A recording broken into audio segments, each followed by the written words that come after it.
Dear African sister, you don't know me. You don't know where I've come from, what I've lived through. I can tell you some stories if you make time for tea.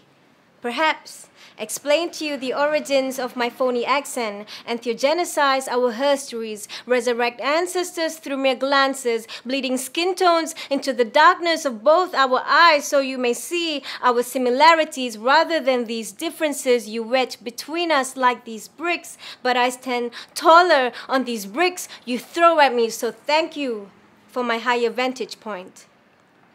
You say you know my type.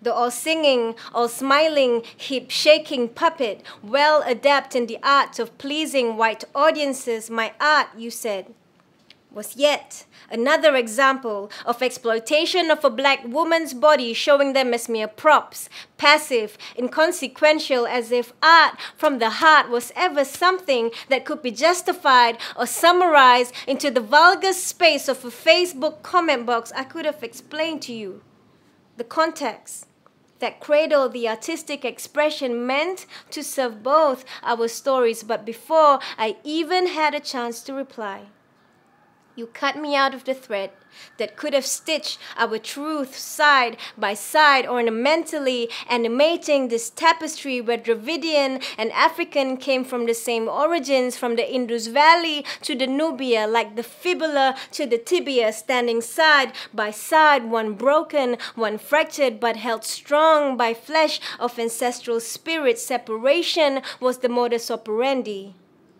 Break the peoples to colonize lands with fake treaties and brutalities. Now you separate you from I simply by the lightness of my skin. Hypothesize who I am within to then discriminate against me. The way you have been discriminated against made me feel what you may have felt. Are you wanting real change or just a communal venting space where only blacks are allowed? Are you wanting to heal this or to perpetuate it? You don't know me, but the contempt you spit on my open palm as I reach out to extend a warm handshake leads me to assume that you think I am one of those Indians. The ones who think that they are superior to black people, using racism as a tool for assimilation. The irony of discrimination is that discrimination does not discriminate. Light-skinned Indians against dark-skinned Indians. Singaporeans against Filipinos. The Chinese against the Indians. I know this story only too well. This girl that was called Darky, dirty, classmates pinching noses to save them from the imaginary stench that followed me, or teachers that disliked but tolerated me. Our stories of being and belonging come with different versions, and I get it. The showing of solidarity for the diaspora through the social media lynchings. You assert your cultural identity through identifying the common enemy, but know who are your enemies and who are your allies. We're all the same. We're all human. We bleed red blood, two eyes, one nose. These narratives, far too often used by people who've never had to deal with the kind of institutionalized racism that dictates where you live, where you work, what doors will open for you, and how warm people are to you. So many are oblivious to their unearned privilege in society simply by being the right skin. So I get it. This venom you spit at me, like muscle contraction responding to the whiteness you perceive in me. But get to know me. Make time for tea brewed with cinnamon and ginger, and our stories percolate in anecdotes of my white bosses in indigenous affairs, thinking themselves saviors with the solutions, just like missionaries.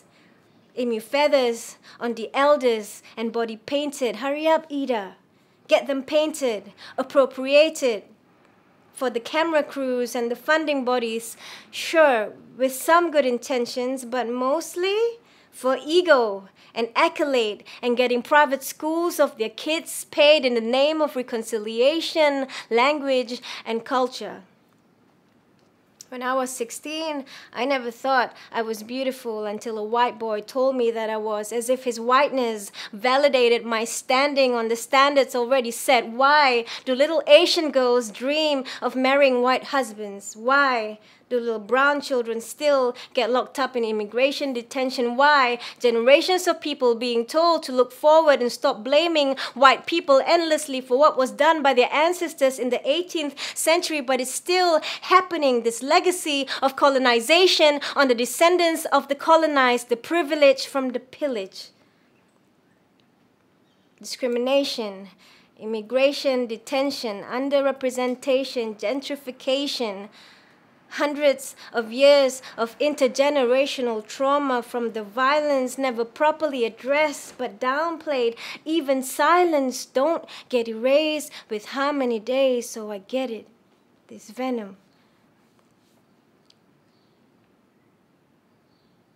I know that it takes years to clear decades of debris from under the carpet made plump with the shoving. But there's many allies in all shades of hope. Black people, white people, brown people, good people on the side of justice and equality and real change. And it always starts with communication and education and never assumptions. And there's many allies. But you know who are your allies? Make time for tea. Focus on similarities to help each other.